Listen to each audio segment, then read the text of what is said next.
ሪፖርት ላይ የገጠመኝን ዛሬ የማጋራችሁ ይሆናል። ቪዲዮን እስከ መጨረሻ እዩት፣ ትጠቀሙበታላችሁ። ላይክ እና ሰብስክራይብ አድርጉ። ሰላም ጤና ይስጥልኝ። ውድና የተከበራችሁ የዩቲዩብ ቻናል ቤተሰቦቼ እንዴት ናችሁ? ከኔ ጋር ሁሉ ሰላም፣ ሁሉ መልካም አለውላችሁ። እና ምንድነው እሱ ዛሬ ስለምንድነው የምናወራው? ከቤት ከመውጣታችን ለምሳሌ ወደ ሀገር ቤት ሊሆን ይችላል፣ ብቻ ወደ ተለያዩ ሀገራት መሄድ ስንፈልግ ምን ያህል ኪሎ ይዘን መሄድ አለብን? ከተፈቀደልን ሌላ ይዘን ብንሄድ ዋጋ ነው የምንከፍለው። ምክንያቱም 40 ኪሎ ከተባላችሁ ወረቀታችሁ ላይ ወይ ትኬታችሁ ላይ ያንን 40 ኪሎ ቤታችሁ ሳትመዝኑ ብትሄዱ ሪፖርት ላይ በጣም ነው የምትሰቃዩት ነው የምላችሁ የምር።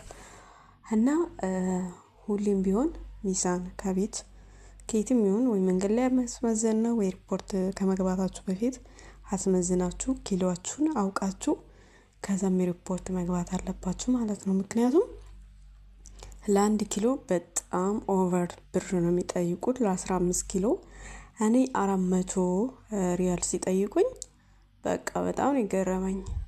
ከእንደገና እንዳለ ሻንጣዬን አውርጄ በቃ ደግሞ የሆነ የምትፈልጉት ልብስ ምናምን አለ አይደለ፣ በሻንጣ የምትፈልጉትን እኔ የምፈልጋቸውን ጽድት ያሉ ልብሶችን የገዛዋቸው ምናምን በቃ ምንም ደግሞ አላረኩም።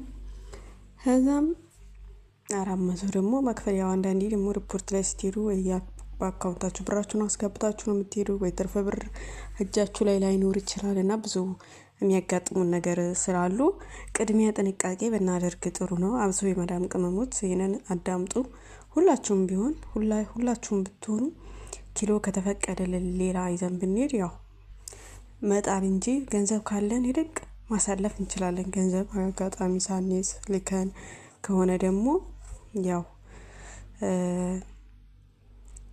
በጣም ነው የሚያደክሟችሁ። በጣም አንዲት ኪሎ አንድ ጊዜ ብቻ ይሄን አክል ኪሎ ነውና ወይ ክፈሉ ወይ ደግሞ አጽዱ ሻንጣችሁን ትባላላችሁ። ከዛም በእጃችሁ 7 ኪሎ በሻንጣችሁ ደግሞ ያው ትኬታችሁ ላይ የተፈቀደላችሁን ያህል ኪሎ ይዛችሁ መሄድ ትችላላችሁ ማለት ነው። ከዛ አንድ ጊዜ ግን ካዩአችሁ በእጃችሁ ላይ የሚያለ ከነስልካ ከነምኑ ሁላ ነው በጣም ሲያንገላቱኝ መከራዬን ስቃይን ሲያሳዩኝ የነበረው። እኔ በቃ ለመጨረሻ ጊዜ ቢያንስ ሻንጤ ወደ 4 ጊዜ ነው 5 ጊዜ ምናምን በቃ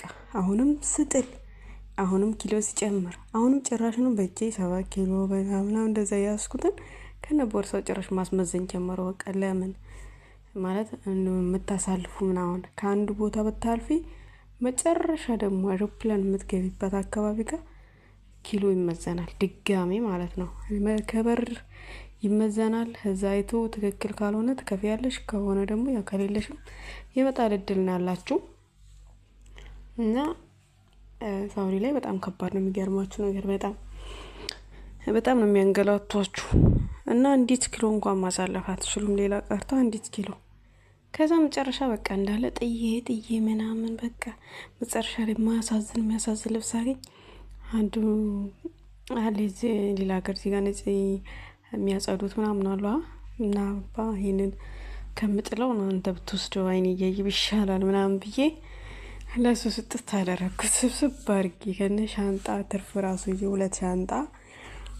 3 ሻንጣ ነው ባይዘው ይኔ ያስኩት። አንድ የእጅ ትንሿ 10 ኪሎ ሆነች። እሷ ላይ የሚፈቀድ 7 ኪሎ ነው። በእጅ ያስኩት ደግሞ ዝም ብዬ ትንጥዬ ሻንጣ የስልክ ምናምን እሷ ራሱ 3 ኪሎ ትይዛለች። ከሱ ጋር ሲደመር አንድ ላይ ትንሿ የእጅ ከእጄ ብቻ የተፈቀደ 15 ኪሎ ሆነብኝ።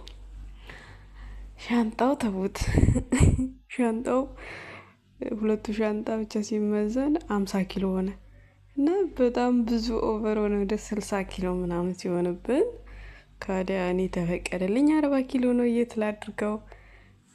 የእጁን ጭራሹን ማስመዘን ጀመሩ እና በጣም ነው የሚያስጠላው፣ በጣም ነው የሚከብደው። የምሬን ነው የምላችሁ።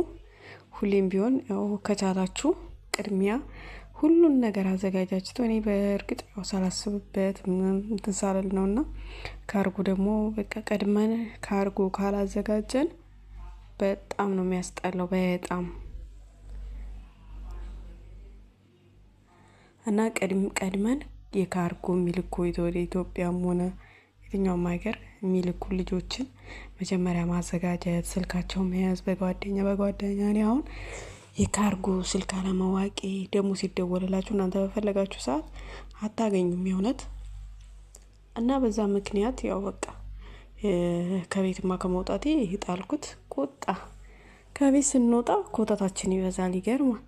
እና እኔ የምላችሁ በቃ አረብ ሀገር ላይ የሆነ የሚያስፈልጉን ነገሮችን ነው መግዛት ያለብን እንጂ ዝም ብለን ሰልባጅ ምናምን ከሰበሰብን ትርፉም ያሰልባጁም ሌላ ብር ነው የሚያስወጣንና ምንጊዜም ቢሆን የሚጠቅመንን ነገር እንደ ስልክ እንደ ወርቅ ምናምን ነገሮችን ገዝተን ብንይዝ እነሱ ያው በእንትን ያልፋሉ፣ ምንም ችግር የለም። ግን ይህ የሚጠቅመን ሰብስበን በኋላ ላይ እዳ ነው የሚሆንብን ለራሳችንም ራሱ ማለት ነው።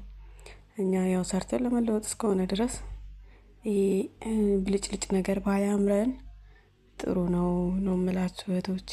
አንዳንዴ ሳናቅ ብዙ የምንሰራቸው ስህተቶች አሉ እና ጥንቃቄ አድርጎ መውጣትም ጥሩ አይደለም። ሁል ጊዜ በአመት አንዴ በ6 ወር ምናምን የሆነ በቃ ጽድት የሚያስፈልጋችሁ ልብስ ጽድት ያለ የሆነ 2-3 አመት የሚለበስ ነገር በቃ መግዛት እንጂ እቺ ብጥልጥል ሰልበት ምናምን ሰብስበን ኢትዮጵያ ስንሄድ ዙዋላ ነው የምንጥለው። ምንም ማንም አትለብሹም፣ የሀገርሽን ልብስ አሰፍተሽ ነው የምትለብሹን ነው።